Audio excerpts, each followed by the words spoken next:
Hey YouTube, this is DIY Dad again on the CK530 case rebuild and fix up.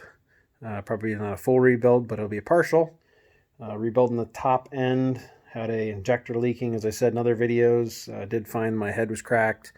I got a couple priced out, one at 400 that doesn't come with the valves, so I'd have to reseat the valves and do all the adjustments that come with that. One that does come with the valves and the springs and all that good stuff in there.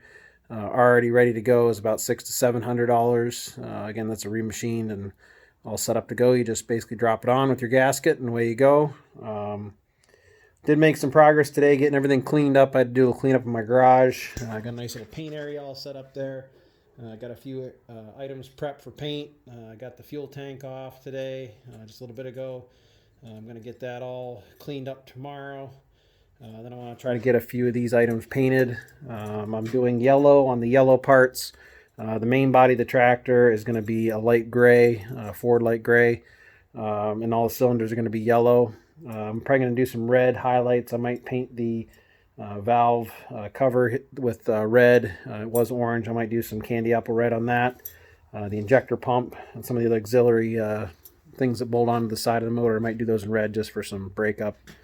Might look nice. I don't know. We might just keep it cheap and use the gray on everything other than the yellow parts. I'm going to do the wheels in yellow.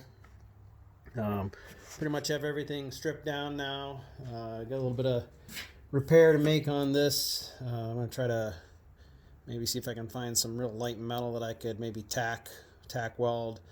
I'm not going to replace the gauges or anything like that at this time. I think I might just block those off. I really don't need to do those, I don't think. Maybe get a temperature gauge for the fuel. I do need to get a new fuel shut-off pull. The one that I have seized up. I was having issues shutting it off. And I'm also going to do some repairs in some of the piping that's underneath here. There's some that's kind of rubbed up, bent up. And as you can see, these are the power steering hoses, if you will. They're a little bent and out of contortion. I want to spend some time and get those all cleaned up and straightened up. Make sure nothing's binding to where it might break. So I made some progress today. Not where I want to be, but making progress. That's the key thing. I do have the main assembly for the loader outside. I had the side arms kind of sitting aside.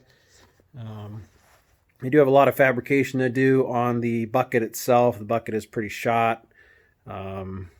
So I haven't made any progress on that. I had to do that on the cheap because I really don't want to buy a new bucket for that. Pretty expensive. So I'm probably just going to use some plate steel that I have. I got a scrap yard. Patch up the holes with that and just maybe throw flat back black paint on it real quick. Nothing super serious. The backhoe I'm probably not going to get to this year. Maybe I'll do that this winter because it is starting to warm up, and I do plan to do an addition to my garage this year. As you can see, I have too many tools. If I do a project like this rebuild or this update, I pretty much lose all my space in my garage. I do have some newer tractor that I would like to recoat and repaint and get cleaned up. Probably do a rebuild on that in a couple years. It's getting near the hours. And that's definitely a nicer tractor than what the CK530 is, so I definitely want to keep that in good shape. So a little preventative maintenance goes a long ways. So I definitely want to get that in here, and then I have a small Massey mini backhoe that I want to park in my garage too. So need to get some more room. I'm going out 36 feet by 24 onto a 24 by 24 existing garage, so it'll be a pretty good sized garage when it's all done. The addition would primarily be a wood shop. My dad, he's a carpenter. He went to school for carpentry. He's a log truck driver now, but he's getting to retirement. And I think it'd be something fun for us to do is to do some woodworking projects with my kids. So we're looking to do that in the future. So I'll have the existing garage for like mechanic type stuff, and then the addition for carpentry and wood projects. So more to come on that. As we start to do that project, I'll take some videos on that and show you how we do her.